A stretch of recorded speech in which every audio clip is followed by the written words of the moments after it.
I'm seeing it written now, at least on the Bloomberg, that at some point it gets to be so big you have no choice, that you have to be in it as a practical matter. Is that true? I don't think so. I mean, look at the market cap compared to the market cap of, say, the equity market. I don't really know. Our clients at Brown Brothers, real fund managers, real asset managers, as opposed to the hedge fund community, I don't really see them buying Bitcoins. I see them buying maybe some of the technology companies, the backbone behind it. But really buying Bitcoins, I still don't see it. The bubble conversations was really interesting, and Aaron Brown wrote in Bloomberg View today.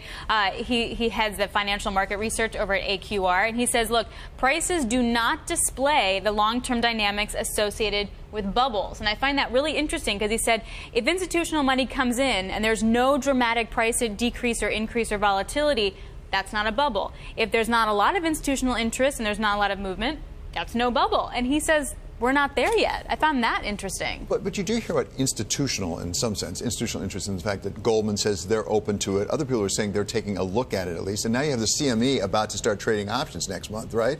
Will that really establish it more as legitimate? Well, I think this is part of the problem, is that right now you can't really go short Bitcoins.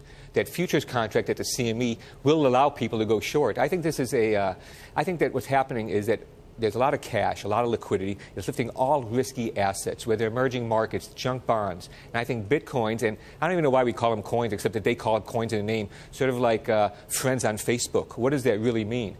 And I think that this is just, I think that what happens is that the liquidity in the system is lifting all asset prices. And when the liquidity gets drained, Bitcoins or these cyber currencies will also be drained. But we did see it play a safe haven role in Zimbabwe last week, right? I mean, yeah, but what does that really mean? I mean, a safe haven from Zimbabwe. I mean, yes, the Zimbabwe currency imploded. Yes, the Bitcoins went up. So did gold. Not as much, though. So if you're going to look at safe havens, for example, you got dollar, was the dollar, maybe it's the euro, gold, Bitcoin. Like, no, but well, how would you rank it? The Bitcoin can't absorb the kind of liquidity. We're talking about the foreign exchange market, $5 trillion a day. How much is the Bitcoin? But the Bitcoin has come so much farther, so much faster than anyone would have anticipated. So why do you rule out the possibility that it won't just keep going? Oh, I think it could keep going. I have no clue where the price is, but I don't think that, as economists, we think that we think we know the price of a lot of things, but don't know the value of anything. And I think that we don't know the value of Bitcoins. We know the price. But I'm asking about not just price, but also liquidity.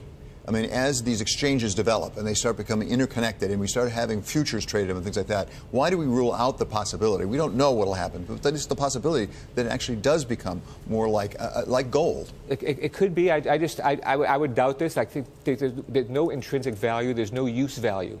And I think that it lacks the critical mass to be used as a means of exchange. So it's really, you hoard these things, and you look at how much energy it costs to produce these, how much computer power. It's very inefficient compared to even, like, say, a regular credit card.